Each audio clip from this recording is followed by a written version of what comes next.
ఇంతకుముందు మన స్కూల్లో ఆల్రెడీ చదువుతున్న పిల్లలకి పరిచయం ఉండేవాళ్ళు చూస్తుంటారా? ప్రతి సంవత్సరం మన స్కూల్కి రావటం, మీకు మోటివేషన్ క్లాసెస్ చెప్పడం, హెల్త్ గురించి ముఖ్యంగా ఆడపిల్లలకి ఆరోగ్యపరమైన సమస్యలు ఏముంటాయి, ఎలా వాటిని అధిగమించాలనే వాటి మీద కూడా చెప్తూ ఉంటారు. మరి అలాంటి మేడం ఈ సంవత్సరం కూడా మన స్కూల్ అన్నా ముఖ్యంగా విద్యార్థులు అంటే చాలా ఇష్టం మేడం గారికి. మరి చక్కటి సందేశం ఇంత ముందు కూడా ఇచ్చారు, ఈసారి కూడా ఇవ్వడానికి వచ్చారు. ఆ మేడం గారిని వేదిక మీదకి రావాల్సిందిగా ఆహ్వానిస్తున్నాం.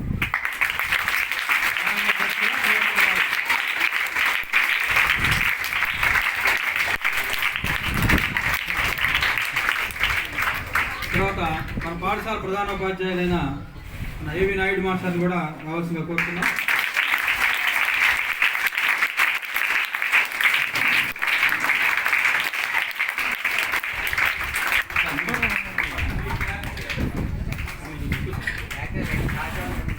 తర్వాత మన పాఠశాలలో ఫస్ట్ అసిస్టెంట్ అయినటువంటి కాజావలి మాస్టర్ని కూడా వేదిక మీదకి రావాల్సిందిగా కోరుతున్నాం.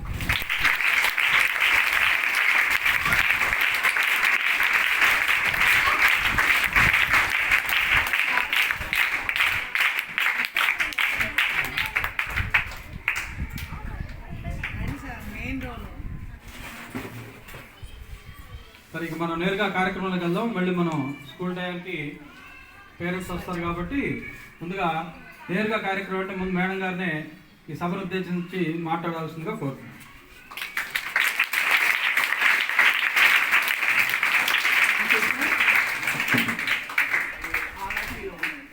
Good evening. మీరందరూ కూడా చక్కగా రోజు కంటిన్యూస్గా ఆబ్సెంట్ కాకుండా వచ్చేవాళ్ళు ఎంతమంది స్కూల్కి చేయొద్దండి. అబ్బా, అందరూ ఎత్తారు. అంతా కొంతమంది దొంగలు కూడా ఉన్నారు కదా. దొంగలు ఉన్నారా? హెడ్ మాస్టర్ గారికి ఒక చిన్న సబ్మిషన్ చేస్తున్నాను. ఆగస్ట్ 15కి సార్, ఎవరు ఆబ్సెంట్ కాకుండా స్కూలు స్టార్ట్ అయిన నుంచి చక్కగా స్కూల్కి వచ్చారో వాళ్ళకి ఒక గిఫ్ట్ ఉంటుంది. స్కూల్ డుమ్మాలు కొట్టిన వాళ్ళకి ఏమి ఇవ్వాలి? గిఫ్ట్ ఇవ్వాలా? అది మీరు ఎందుకు వస్తున్నారు? చదువుకోవడానికి కదా. ఎక్కడెక్కడి నుంచో ఉద్యోగాల కోసం వాళ్ళు రోజు వచ్చి మనకు చదువు చెప్పడానికి గురువులు వచ్చినప్పుడు మనము వచ్చి చదువుకోవడం మంచిదా కాదా? మంచిది కదా. ఇప్పుడు చాలా వసతులు ఉన్నాయి. మా టైంలో అయితే చాలా అసలు ఏముండేవి కావు. ఒక 20 పైసలు ఇస్తే సంవత్సరం బుక్స్ కొనుక్కునేవాళ్ళం. అది కూడా దొరికే కాదు. మీకు అన్నీ దేవుడు కల్పించాడు. మీరు చదువుకోవడమే తరువు. మీరు చదువుకుంటే ప్రయోజకులు అవుతారు. ఓకే, ఇప్పుడు నేను చెప్పేది హెల్త్ ప్రోగ్రామ్ గురించి నేను చెప్తూ ఉన్నాను. మీకు నేను చూపించినటువంటి బొమ్మను మీరు గుర్తుపట్టాలి. గుర్తుపట్టి ఏది వాడాలి, ఏది చేయకూడదు, ఏది చేయాలి అనేటువంటిది తర్వాత నేను ప్రశ్నలు వేస్తాను.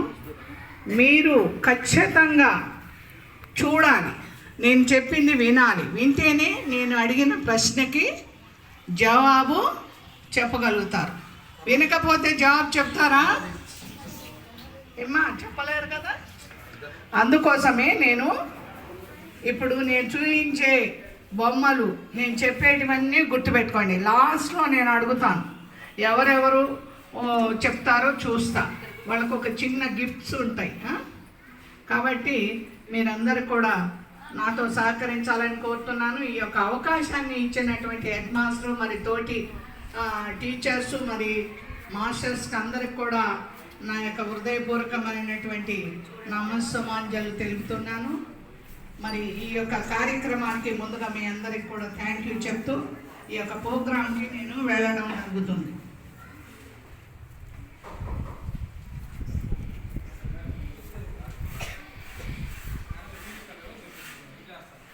ఏం పర్వాలేదు.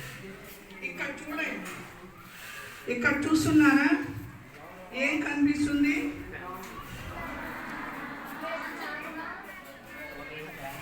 చెడియా? ఒక బాబు, పాప. బాబు పక్కన ఎవరున్నారు? తల్లి. బిడ్డ పక్కన ఎవరున్నారు? కూతురు పక్కన అమ్మ ఉన్నారు కదా. వీళ్ళు ఎందుకు ఉన్నారు? వాళ్ళమ్మట